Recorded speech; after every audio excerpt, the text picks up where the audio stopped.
Everyone, তো আজকে আমি বানাবো এই বড় বড় লঙ্কাগুলো দিয়ে লঙ্কার চপ।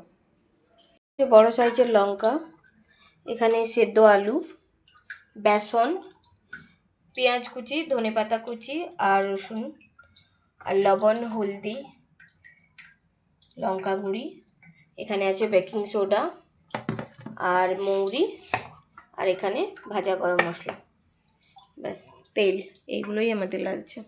তাইতে তেল দিয়ে দিয়েছি, এতে দিয়ে দেবো মৌরি। মৌরিটা ভাজা ভাজা হয়ে গেছে, এতে দিয়ে দেবো এই পেঁয়াজ কুচি।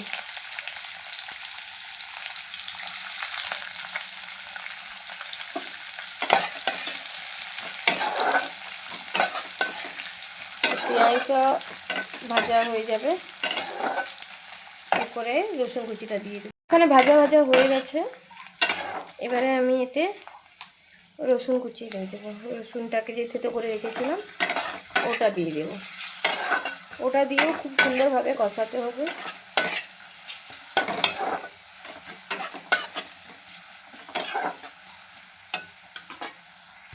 এখানে রসুন আর পেঁয়াজটা ভাজা হয়ে গেছে, এতে আমি দেবো হলদি গুঁড়ি, লবণ, যেহেতু আলু আছে তো একটু বেশি করেই লবণটা লাগবে, দিয়ে দেবো লঙ্কা গুঁড়ি, দিয়ে সামান্য পরিমাণে জল দিয়ে দেবো আর একটুখানি কষিয়ে নেবো, ততক্ষণ এই লঙ্কা গুঁড়ি গন্ধটা চলে যায়। মশলাটাকে ভালোভাবে কষিয়ে নিতে হবে।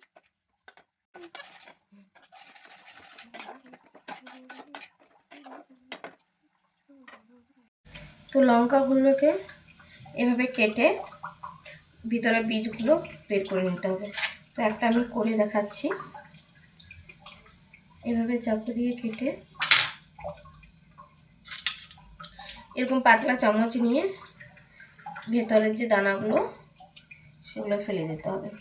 এই লঙ্কাগুলোতে খুব একটা দানা থাকে না, খুব সামান্য থাকে, এই যে খুব সামান্য। তো এইভাবে লঙ্কাগুলোকে রেখে দিতে হবে করে। মশলাটা মোটামুটি কষানো হয়ে গেছে, এবার আমি এর উপরে ধনে পাতাটা দিয়ে দেব।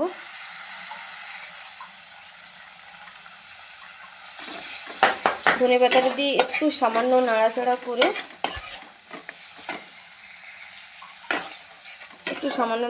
করে এর ওপরে সেদ্ধ করে রাখা আলুটা দিয়ে দিতে হবে।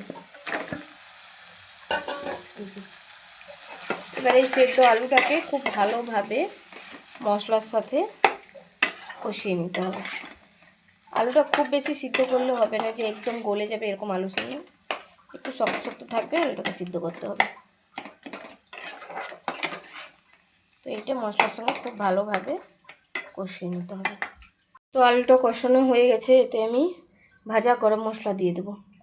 এতে আছে ধনে, গোটা ধনে, জিরে, মৌরি আর গোটা গরম মশলা, সব একসাথে শুকনো খোলায় ভেজে গুঁড়ো করে রাখা। সেই গুঁড়োটা এর সঙ্গে দিয়ে মিশিয়ে নেব। এবারে এই আলুটাকে একটা বড় থালাতে রেখে ঠান্ডা করতে দিতে হবে। আলুটা ঠান্ডা হয়ে গেলে তারপরে ওই লঙ্কাগুলোর মধ্যে আলুর পুরটাকে ভরে নেব।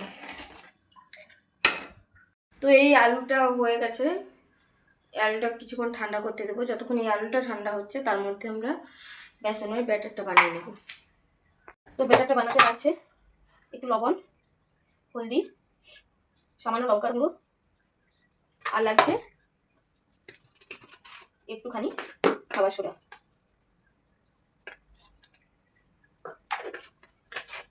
তো এইটাকে খুব ভালো করে এবারে মিশিয়ে নিতে হবে। মিশিয়ে খুব অনেকক্ষণ ধরে এটাকে ফাটতে হবে। বেসনটাকে সামান্য জল দিয়ে দেবো, তো কম কম করে জল ঢেলে এটাকে আস্তে আস্তে করে ফাটতে হবে।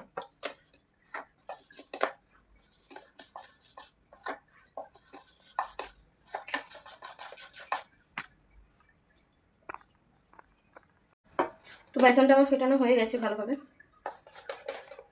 এবারে এটাকে আমি কিছুক্ষণ সাইডে রেখে দেবো। এবারে এই লঙ্কাগুলোর মধ্যে আলুর পুরটা খুব ভালোভাবে ভরে নিতে হবে। এর ভেতরে এবারে আলুগুলোকে ভরে নিতে হবে। এভাবে চামচের পেছন দিয়ে আলুগুলো, তো এভাবেই আমি বাকি লঙ্কাগুলো ভরে নেব, লঙ্কার ভিতরে আলুগুলো ভরে নেব। আমি আলুর পুরগুলো ভরে নিয়েছি, এবার ওগুলোকে আমি বেসনে ডুবিয়ে ভাজবো।